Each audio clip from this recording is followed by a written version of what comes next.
তাহলে বুঝছি আমরা গেলাম অবস্থা তো হইলো ভালো মানুষ কিতা করে ভালো আসুনি আজ 2-3 দিন ধরে মেঘ দিয়ে নাই মেঘের লাগে যে অবস্থা তো আমরা যে রাস্তা আছে জানি মেইন যে রাস্তা তো রাস্তা দিয়ে এমন পাটে পানি যাবো যে নালা নালা নামাদি যারা পানি জানি ওলা যা বুঝছো নি যাই তারপরে দেখিয়া আপনার বাড়ি গিয়ে দেখিয়া খোলা গাছ চলে ফোরছে নি ফোরা বাদ এখন জানি তারপরে ওই ছাতা লিয়ে যাই বুঝছি আমরা দেখি মেঘ ফিনি মিনি মেঘ পরে তো আমরা ফিশারি আছে জানি ফিশারি ডুবসুবছি নি তো যে যত পানি জান জানি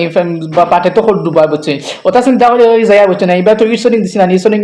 পিছলা হয়ে গেছে মেঘার কারণে তারপরে দেখি ইয়া মালিক এমন বাটে বড়িয়া মানে মানে জুত ফুকুর বড়িয়া ফুকুর ফুলি নালা আছে না না ফুকুর সাইডে যে নালা নালা বড়িয়া পানি যার আর তারপর দেখি না আমরা আউলো পানি আইছি তো আমি আমার খালাগর বাড়ি গেছি বুঝছেন দেখাম জুত খানো খানো পানি আইছে বুঝছেন দেখার তো পানি আইছে যেহেতু তো মাছ তো থাকবো অবশ্যই তো তারপরে আমরা মাছ আনছি মাছ মানে কিনে আনছি মাছ কিনে আনা বাদে আমরা যখলাম বানানি বাদে খাওয়া বাদে বুঝছেন বাদে দিন সকালে তো তার সাথে তারা তার দান লিয়ে আইসুন আর প্লাস গুড়ি লিয়ে আইসুন মানে চাউল লিয়ে আইসুন তারা গুড়ি বানাইতে পারি তো তারপরে মেশিনে গেলাম কি তো সকালে এত ঘুম থেকে একটু দেরি হয়ে গেছে তারপরে